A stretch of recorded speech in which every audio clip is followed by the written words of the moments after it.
Bapak Ibu, saudara-saudari, adik-adik yang terkasih dalam Tuhan, kalau saya menonton film The Passion of Christ, sudah nonton belum Passion of Christ? Pernah ya? Saya anjurkan malam ini supaya menonton lagi, supaya kita lebih memasuki, merasakan atmosfer kisah sengsara Tuhan. Selalu saya menontonnya, selalu mata saya berair. Selalu saya terbawa ya, perasaan betapa luar biasanya penderitaan Yesus Kristus dalam menghadapi sakaraat maut dan penyalibannya. Saya juga pernah berziarah ke Tanah Suci Yerusalem. Saya melihat tempat di mana Yesus diadili oleh Pontius Pilatus, tempat di mana Yesus sebelum didera, disiksa, dia ditangkap malam itu, lalu dimasukkan dalam sebuah ruang bawah tanah yang gelap, yang pengap, tidak ada cahaya di situ, seperti ruangan terisolasi begitu di bawah tanah. Dan di situ Yesus merengkuh dalam kedinginan, karena Israel itu kalau musim dingin luar biasa dingin, panas luar biasa panas. Bayangkan aja. Kemudian Yesus diadili malam itu juga. Tidak ada kesempatan untuk membela diri, bahkan memang Yesus tidak membela dirinya sendiri. Dia menerima dengan kelembutan, dengan kesabaran semua yang telah dinubuatkan tentang Putra Manusia. Putra Manusia akan menderita, akan wafat, dan pada hari ketiga akan bangkit sesuai dengan kitab suci. Yesus harus menggenapi semuanya itu sesuai dengan kehendak Bapaknya. Dan untuk menggenapi itu ada pergumulan luar biasa dalam diri Yesus sebagai manusia.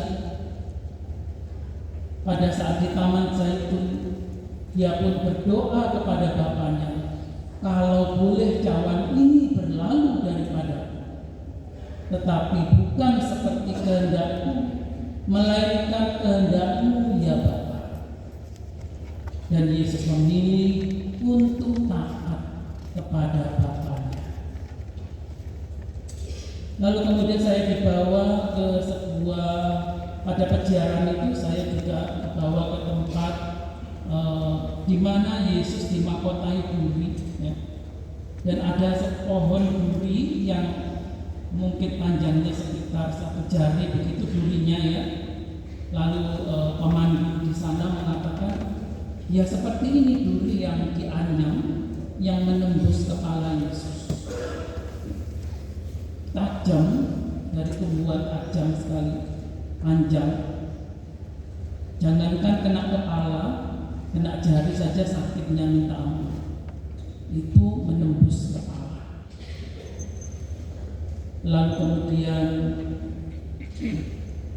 kita dibawa kepada jalan salib, Via Crucis namanya. Sepanjang jalan salib itu menanjak ya. Memang sekarang sudah jadi pasar. Dulu itu padang gurun lah, perbukitan menuju ke puncak Golgota itu menanjak begitu. Sekarang sudah banyak bangunan. Tapi kita bisa melihat bagaimana pertama Yesus itu menjadi tontonan untuk dipermalukan. Pertama, Yesus tadi dikenakan jubah ungu ya, lalu diolok, lalu diludahi, ditampar, ditinju, belum lagi pencambukan yang mengerikan, seperti persis The Passion of Christ. Kecambukan dengan kecambukan yang sangat mengerikan dan sangat kejam. lalu masih memikul salibnya itu luar biasa, sangat menderita. Sudah badannya penuh darah, masih harus memikul salibnya. Yesus bertahan sampai penyalibannya yang sangat menyakitkan. Maka tadi diberi dulu ya air anggur asam. Air asam itu sebenarnya untuk meringankan sakitnya. Kalau kena pecahan kaca aja sakit, kena tusuk paku apalagi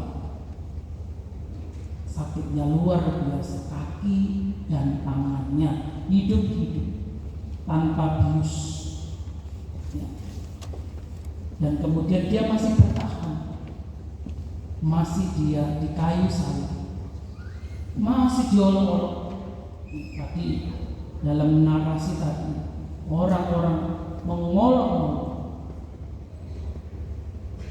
dirimu sendiri tidak dapat kamu selamatkan, dan seterusnya, sampai wafatnya di kayu salib dengan penyerahan dirinya kepada Bapa.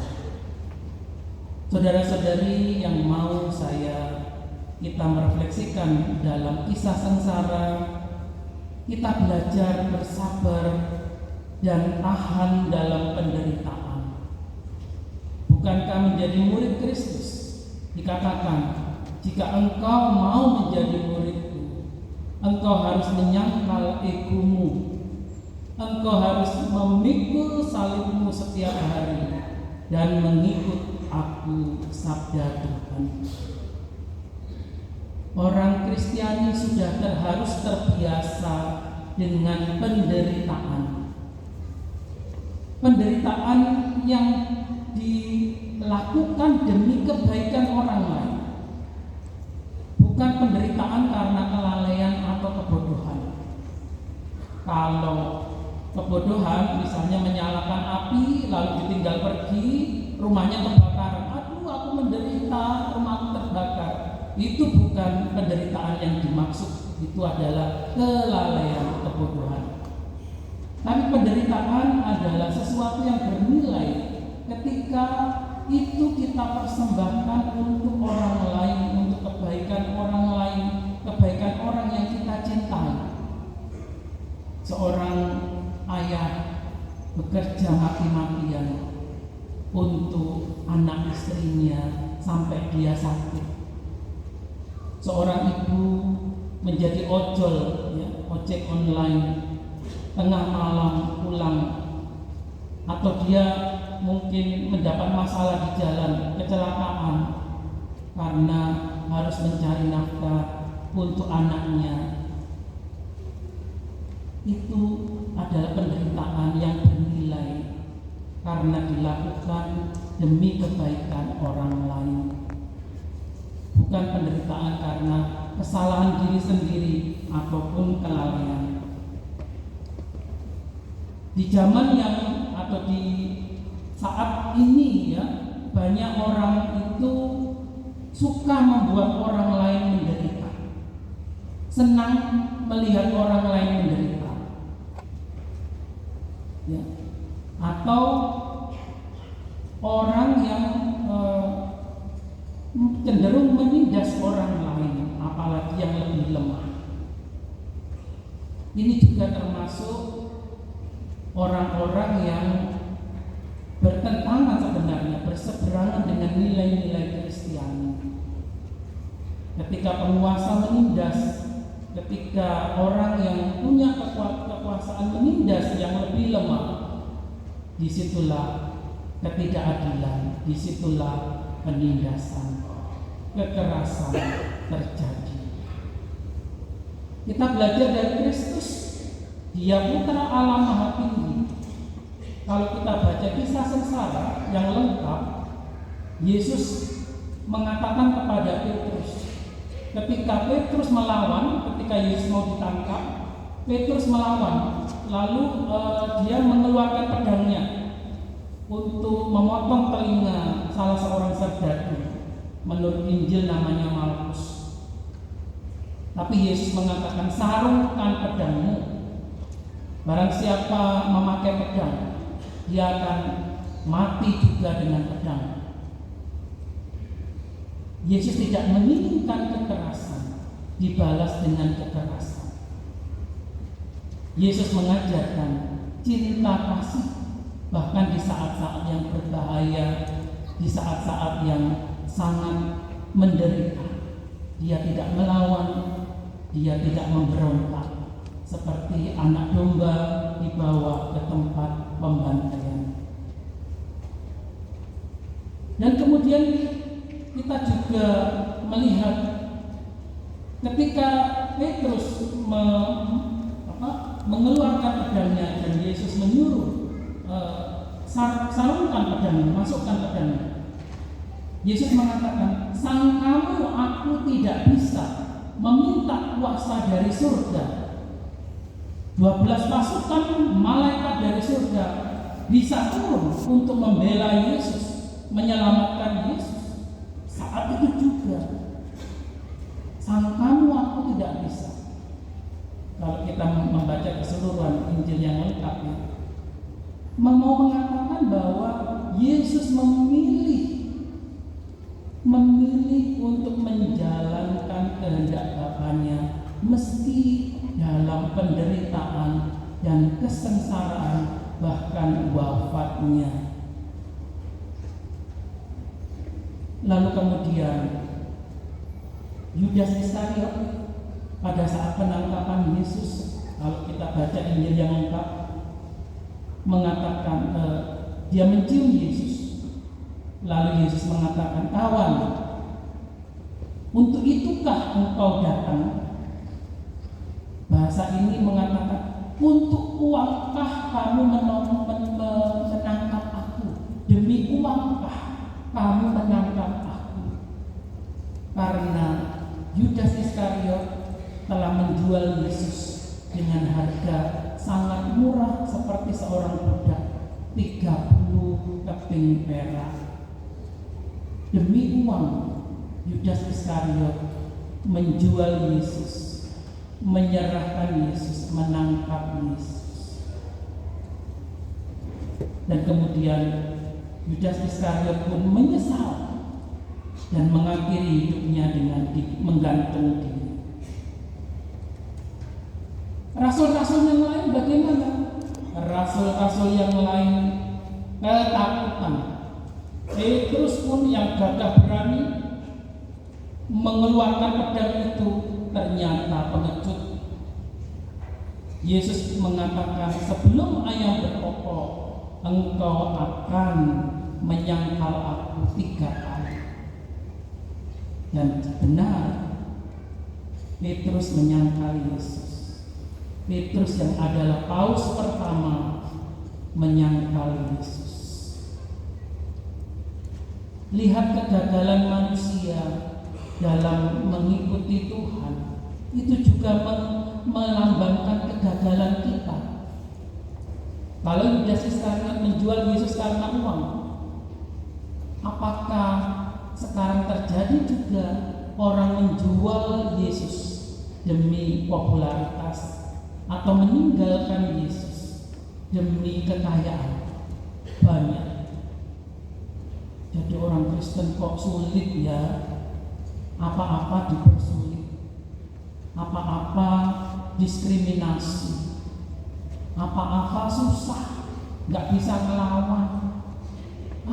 Udahlah, aku cari gampangnya aja, ngikuti yang sebelah aja deh, supaya aku bisa kaya, bisa terkenal, ya kan?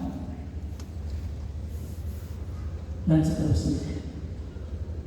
Seperti Yudas menjual Yesus, dan itu banyak terjadi. Apakah sekarang tidak ada orang yang menyangkal Yesus juga? Oh ya, banyak. Ada orang yang mengaku mengikuti Kristus atau percaya Kristus, tapi aku pikir-pikir dulu deh, KTP-ku nggak berubah deh, biar aja agama yang lama. Biar gini aja deh. Ya. Menyangkal banyak sekali, menyangkal juga lebih kepada ini, tidak mampu untuk menghidupi nilai-nilai Kristiani, termasuk orang yang sulit mengampuni. Kamu Kristiani, kamu diajarkan kalau orang menyakiti kamu, hendaklah kamu mengampuni 70 kali 7 kali. Dan itu sulit rasanya.